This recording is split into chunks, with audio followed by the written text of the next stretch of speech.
నిజామాబాద్ జిల్లా సాలూరా మండలం అంతర్జాతీయ చెక్పోస్ట్ వద్ద నిజామాబాద్ ఏసీబీ డీఎస్పీ శేఖర్ గౌడ్ ఆధ్వర్యంలో విస్తృత స్థాయిలో సోదాలు చేపట్టారు. చెక్పోస్ట్ వద్ద ఆర్డీఏ అధికారులు వాహనదారుల నుంచి బలవంతంగా డబ్బులు వసూలు చేస్తున్నారన్న సమాచారంతో ఈ తనిఖీలను ఏసీబీ చేపట్టడం జరిగింది. తెలంగాణ రాష్ట్రమంతా కూడా చెక్పోస్టులపై ఏసీబీ దాడులు నిర్వహించారు. కార్యాలయంలోనికి ఇతరులను అనుమతించకుండా రికార్డులను పరిశీలిస్తూ విస్తృత స్థాయిలో తనిఖీలు నిర్వహించారు. ఈ సందర్భంగా డీఎస్పీ శేఖర్ మాట్లాడుతూ 13,500 రూపాయల నగదును సీజ్ చేయడం జరిగిందని తెలిపారు.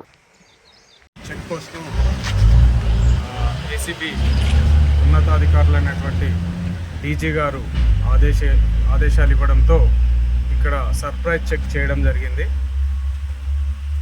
ముందుగా మా ఏసీబీ టీం అంతా కూడా ఇక్కడికి వచ్చి గమనించడం జరిగింది.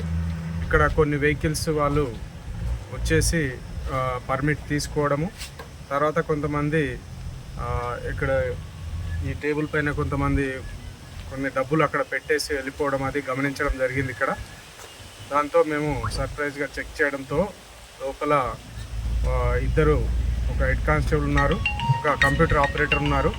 ఈరోజు ఉండాల్సినటువంటి ఏఎంబీఐ అతను శ్రీకాంత్ డ్యూటీలో లేడు. తర్వాత కూడా అతను పిలిపించడం జరిగింది. తర్వాత అంత ఏరియా సెర్చ్ చేస్తే ఒక 13,590 రూపీస్ కంప్యూటర్ ఆపరేటర్ దగ్గర దొరకడం జరిగింది. అవన్నీ కూడా సీజ్ చేయడం జరుగుతుంది. ఫర్దర్గా దీని రిపోర్ట్ ప్రకారము ఫర్దర్ యాక్షన్ తీసుకోవడం జరుగుతుంది. ఏసీబీ రైడ్స్ ఎందుకంటే చాలా రోజుల నుంచి ఈ చెక్ పోస్టులలో అక్రమ వసూలు చేస్తున్నారని కొన్ని రోజులుగా మాకు సమాచారం అందడంతో మూకుమ్మడిగా తెలంగాణ మొత్తం మీద చాలా చోట్ల ఈరోజు ఒకే టైంకు ఏకకాలంలో దాడులు చేయడం జరిగింది.